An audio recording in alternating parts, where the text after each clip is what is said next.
আসসালামু আলাইকুম। তো অনার্স চতুর্থ বর্ষের টেনসর অ্যানালাইসিস পেইড কোর্সের আজকে আরেকটা গুরুত্বপূর্ণ ক্লাস।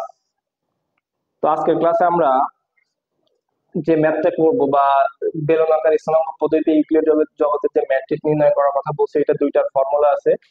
তো আজকে আমরা যেটা করব এটা হচ্ছে বিকল্প পদ্ধতি এবং এটা সহজ। তো এই প্রশ্নটা ম্যাক্সিমাম হচ্ছে 4 মার্কের জন্য আসে, অথবা বড় একটা প্রশ্ন দেখা যাচ্ছে ঠিক 10 মার্কেরও না, আবার 4 মার্কেরও না, এইটার সাথে হচ্ছে দিয়ে দিতে পারে। তো এরকম দুইটা করে ম্যাথ আসতে পারে, 5 5 10, 10 মার্কের আসতে পারে।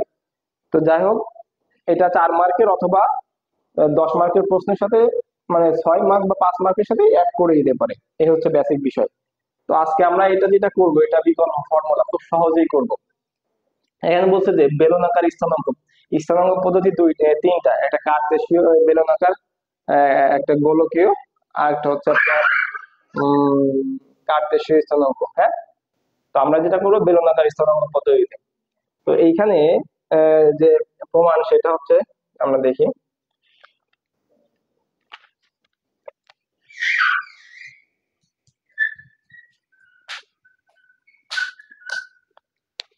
তো এইটা সমাধান হচ্ছে আমাদের কার্তেশীয় স্থানাঙ্ক পদ্ধতিতে। কার্তেশীয় হচ্ছে বেসিক যে বিষয়, বেসিক যে সূত্র সেইটা। বেসিক সূত্র কি আমরা এখানে লিখতে পারি, কার্তেশীয় স্থানাঙ্ক পদ্ধতিতে ম্যাট্রিক, কার্তেশীয় স্থানাঙ্ক পদ্ধতিতে ম্যাট্রিকের ডিটেলসে আমি অন্য যে প্রিভিয়াস ক্লাস নিয়েছিলাম সেই ক্লাসে বলছিলাম। তো আজকে আর বিস্তারিত কিছু বলবো না, আমি বারবার বলি যে কোনো ক্লাস মিস করবেন না এবং প্রত্যেকটা ক্লাস গুরুত্ব সহকারে করবেন এবং সেটা নোট করবেন, বারবার রিভিশন দিবেন। তো কার্তেশীয় স্থানাঙ্ক পদ্ধতিতে যে ম্যাট্রিকটা আছে সেটার বেসিক ফর্মুলা হচ্ছে ডি এস স্কোয়ার সমান d x square plus d y square plus D z square. তো এটাকে আমরা দিতে পারি equation number 1। Equation number 1।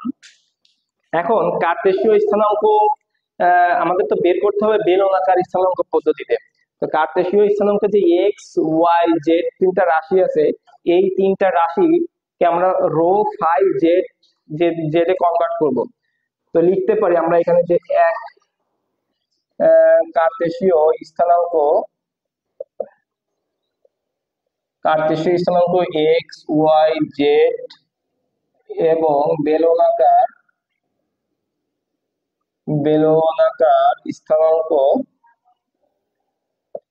Rho phi Z এর মধ্যে সম্পর্কটা কি আমরা এটা দেখব। মধ্য সম্পর্ক সমূহ, মধ্য সম্পর্ক দেখেন, X Y Z. X equal হচ্ছে rho cos phi, X equal rho cos phi, Y equal rho sine phi, Z Z এরটা হচ্ছে জেড ইকুয়াল জেড। তো এখন আমাদের যে কাজ করতে হবে সেটা হচ্ছে আমাদের এক্স ওয়াই জেড যে মানটা আছে, এক্স কে আমাদের কি করতে হবে, এখানে ডিএক্স আছে, ডিওয়াই আছে, ডিজেড আছে। তার মানে আমাদের এক্স কে সমাকলন করতে হবে, ওয়াই কে জেড কেও সমাকলন করতে হবে। তাহলে আমরা সমাকলন যদি করি তাহলে ডিএক্স ইকুয়াল, এখন এই যে রো কস ফাই, আমরা এক্স কে রো এর সাপেক্ষে ওয়াই কেও রো এর সাপেক্ষে সমাকলন করব। তাহলে এটাকে যদি আমরা সমাকলন করি তাহলে রো এর মান কত, 1 হয়। ইউভি সূত্র যদি আমরা অ্যাপ্লাই করি, রো কস ফাই, আমি ইউভি সূত্রটাকে ডিটেলসে বলতেছি না, এটা আপনারা জানেন। তখন রো থাকবে, কস কে করলে কি হয়, কস কে করলে হচ্ছে মাইনাস সাইন হয়। হ্যাঁ, মাইনাস সাইন। আচ্ছা, রো কস ফাই, হ্যাঁ, ওকে ঠিক আছে। এখন এই প্লাসে মাইনাসে যেটা হয় মাইনাস হয়, তাহলে মানে হচ্ছে এটা 1 দেওয়া দরকার নেই, তাহলে কস ফাই মাইনাস রো কস, ও সরি মিস্টেক হয়েছে। আর এখানে হচ্ছে আমাদের কি হবে, আমরা রো এর সাপেক্ষে করছিলাম তখন যে ডি রো, আর এখানে যেটা করছিলাম সেটা হচ্ছে যে সাইন ফাই, এখানে ফাই এর সাপেক্ষে করছিলাম ডি ফাই। তাহলে আমাদের এইটার মান কত হচ্ছে, cos phi d rho minus minus rho sine phi d phi. ঠিক আছে। আচ্ছা, একইভাবে আমরা যদি এটা ডিরেক্ট করি সেটা হচ্ছে যে রো কে 1 হবে, তাহলে সাইন ফাই ডি রো, আমরা রো এর সাপেক্ষে করছি।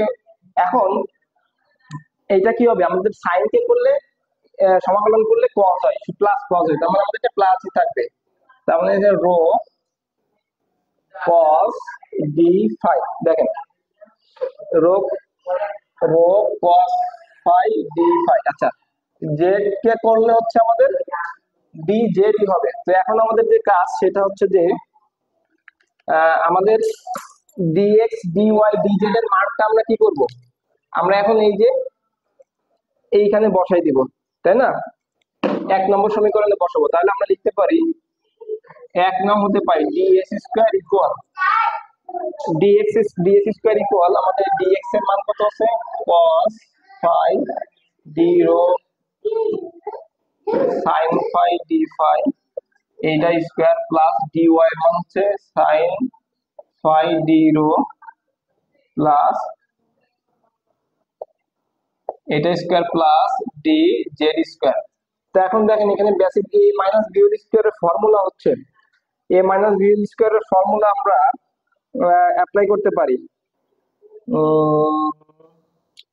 তো আমরা এটা শর্টকাট যেটা করব সেটা হচ্ছে যে আমরা cos স্কয়ার phi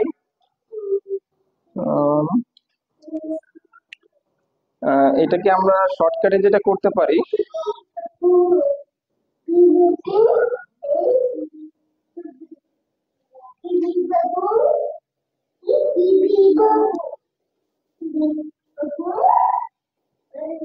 আচ্ছা, তাহলে আমরা এটা যেটা করতে পারি cos square phi d rho square minus 2 cos phi d rho। আচ্ছা, এটাকে ভেঙে করলে অনেক বড় হবে, সো এখানে যেটা করতে পারি সেটা হচ্ছে আমরা সহজেই করতে পারি। সহজ কিভাবে করতে পারি দেখেন, সহজ হচ্ছে আমি সহজ ফর্মুলাটা দেখাই। আমাদের cos phi sin phi আছে, হ্যাঁ, তাহলে আমরা লিখবো হচ্ছে আপনার ভেঙে যদি a minus b square a plus b square সূত্র করেন কমন নিতে হবে, অনেক বড় হবে। সো এত ছোট 4 মার্কের বা 5 মার্কের প্রশ্নের জন্য আপনার বড় করার কোনো দরকার নেই, শর্টকাট টেকনিক ইউজ করবেন। cos square phi plus sin square phi তার হোল স্কয়ার, ঠিক আছে, d রো স্কয়ার। এরপর আমরা কি করব plus cos square phi plus sin square phi, এটাকে এবার একটু উল্টাই দেন, sin স্কয়ার মানে আপনি বুঝবে যে আপনি বুঝে বুঝেই করতেছেন teacher, sin square phi plus cos square phi।